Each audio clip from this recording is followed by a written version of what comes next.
তাই ওনাকে আজকে জুম্মার দিন, আমার তো ওখানেও জুম্মা নামাজ হয়, তো আজকে ওনার সঙ্গে দেখাটা করলাম।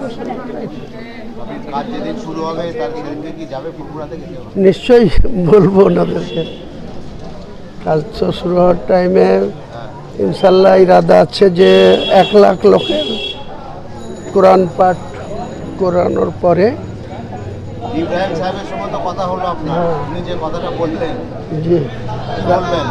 ওনারা আমাদের গুরুজন ব্যক্তি, ওনাদের কথা নিশ্চয়ই আমরা গুরুত্ব সহকারে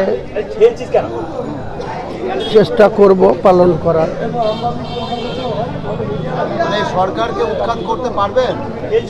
দেখুন, এখানে এসব কথা হবে না। রাজনীতির ময়দান আছে, রাজনীতির মাঠ আছে, রাজনীতির জমি আছে, সেখানে বসে রাজনীতির কথা হবে।